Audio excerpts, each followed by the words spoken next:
आज के टाइम पर 10 लाख में से लगभग 1,17,000 बच्चा है वो सिर्फ और सिर्फ पीएचडी ओनली में सिलेक्ट हो रहा है। मुझे कोई प्रॉब्लम नहीं है, मैं बोलती बहुत हूँ कि ये प्लेसिबो है, मीठी गोली है, 100%।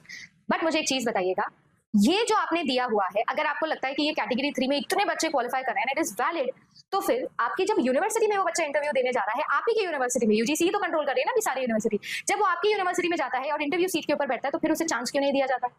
और इसमें तो इतने सारे बच्चे हैं जो कि जनरल कैटेगरी से बिलोंग करते होंगे, क्योंकि ऑब्वियस सी बात है वो बेचारा तो 200 नंबर पर भी नहीं आ पा रहा है नेट और जेआरएफ की कैटेगरी में, क्योंकि उसके तो कट ऑफ ही बहुत हाई जाती है, तो वो तो पीएचडी ओनली में चला जाता है। और जनरल की पीएचडी की सीट्स कितनी कम होती है, वो तो 1 सीट पे आ गया, 2 सीट पे आ गया। आपने हमें वैलिडिटी 1 साल की दी है, पीएचडी ओनली की भी 1 साल की दी है, नेट के स्कोर की भी 1 साल की दी है, समझ रहे हैं?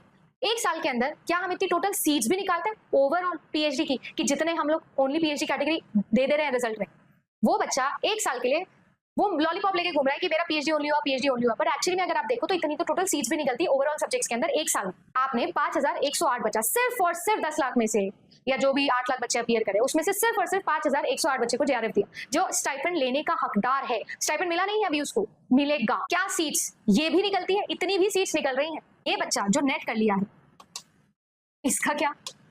ना ये पीएचडी में एडमिशन ले पा रहा है क्योंकि सिर्फ 1 साल के लिए स्कोर वैलिड है, ना ये असिस्टेंट प्रोफेसर की तरफ जा पा रहा है। क्यों? क्योंकि 55,000 नेट निकाल दिए पर असिस्टेंट प्रोफेसर की वैकेंसी 55 भी नहीं है आपके सब्जेक्ट में। फिर वो क्या करेगा?